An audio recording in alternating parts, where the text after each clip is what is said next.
Aladdin. The Search for the Sultan's Stone. The sun shone brightly in the sky. Jasmine surveyed the palace grounds. There was still work to do.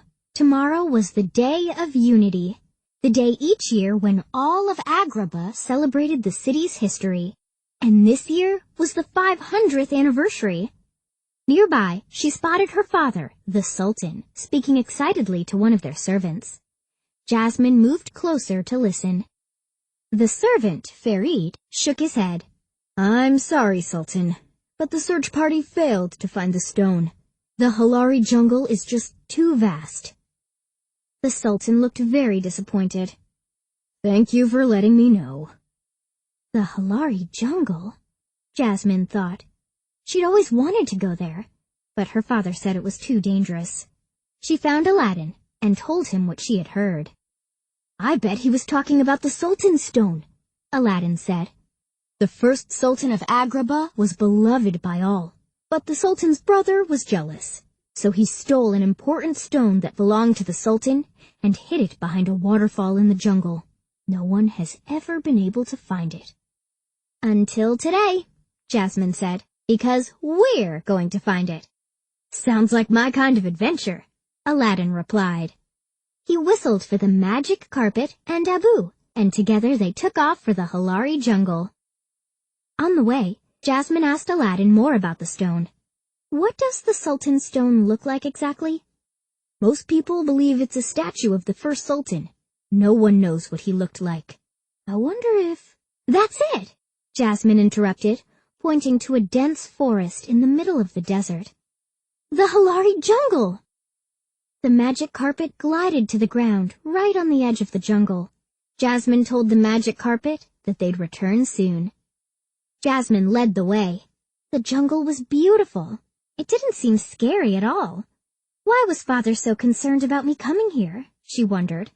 It's so peaceful and... Jasmine, look out! Aladdin cried. Jasmine stopped just in time.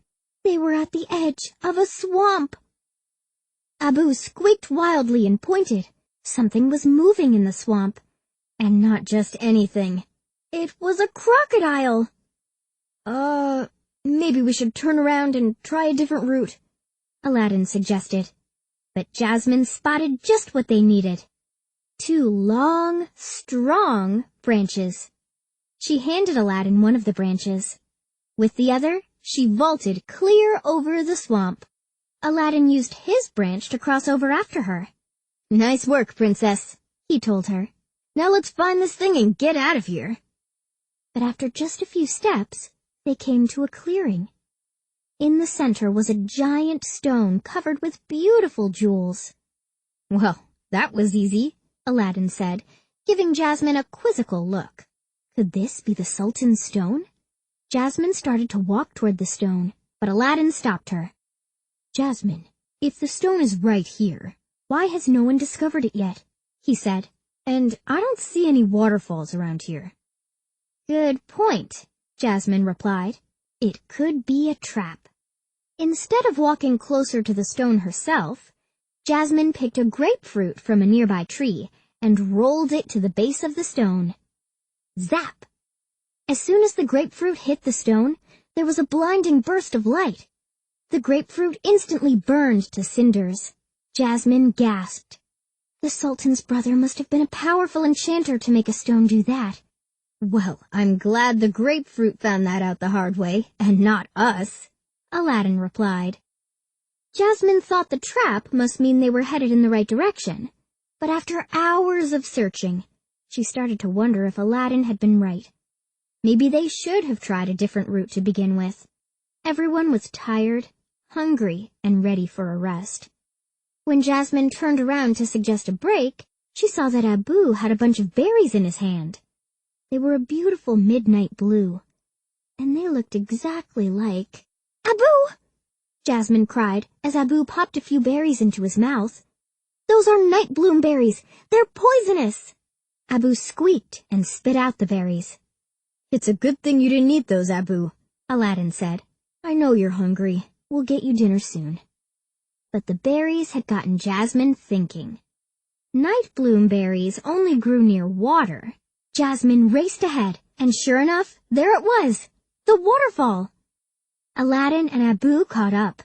"You found it!" Aladdin cried. Jasmine and Aladdin walked over to get a closer look. A path of mossy rocks led right behind the falls. Eagerly, Jasmine stepped onto the first rock and almost slipped into the rushing water. Slowly they made it across, but when they reached the back of the waterfall, there was only a bare cave wall. Jasmine sighed. Had they come all this way for nothing? She leaned against the wall to rest. Suddenly, the wall moved. "Aladdin, help me push this open!" she exclaimed. They pushed with all their strength. Slowly but surely, the wall began to turn. When it was fully open, Jasmine and Aladdin saw that there was a secret room. In the center of the room sat an ancient wooden box. But Jasmine and Aladdin didn't reach for it right away. They remembered what had happened with the stone trap. Aladdin scanned the room. He took one step forward, lightly placing his foot on the floor. Immediately the floor tiles began to crumble beneath the pressure. "Jasmine," he said, "are you ready to run? Fast?" Jasmine nodded, and together they bolted for the pedestal. As the pair ran, the entire floor crumbled behind them. Loose rocks began to fall from above. They dodged left, then right, and just as Aladdin and Jasmine were about to run out of floor, they reached the pedestal. Instantly the shaking stopped. "So that could have gone better," Aladdin said as he looked at the collapsed cavern behind them. "At least we have the stone," Jasmine replied, picking up the box. Now empty, the pedestal sank into the ground, revealing a secret passageway. "Of course! This must be how the sorcerer escaped after hiding the stone," Jasmine said. They followed the passage down and around, left and right, until they emerged back in the jungle on the other side of the waterfall. "We made it!" Jasmine cried. "I think it's time to take a look at that stone," Aladdin said. Jasmine opened the box, expecting to find a statue covered in precious rubies or sparkling emeralds inside. Instead, she found a very simple carving of a woman wearing royal robes. Jasmine turned it over in her hands. "Look, there's some writing on it," Aladdin pointed out. Jasmine peered closely at the writing. "The Stone of Lila, the first ruler of Agrabah," she read. "I guess the first Sultan of Agrabah was actually a sultana." Aladdin smiled. "This is a beautiful statue," he said, admiring it. "And I'm sure Agrabah will be very happy to have it back. Speaking of which, we should probably get back." At noon the next day, the people of Agrabah gathered in front of the palace. "Before we celebrate, my daughter would like to speak," the Sultan announced. Jasmine stepped forward. "We are so excited to have you at the palace," she began, "and we are even more excited because we are celebrating something special on this 500th day of unity." She thrust the Sultan's stone into the air. "The return of the Sultan's stone!" she cried. The crowd gasped, and then broke into wild cheers. Jasmine glanced at her father, whose mouth was wide open.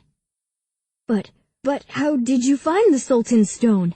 I thought it was in the Halari jungle," he said incredulously. "It was in the jungle," Jasmine said with a smile. "I'll take you there sometime." She winked. The Day of Unity was a huge success. The people of Agrabah packed the palace grounds, eating, playing, and most of all, celebrating the return of the Sultan's stone.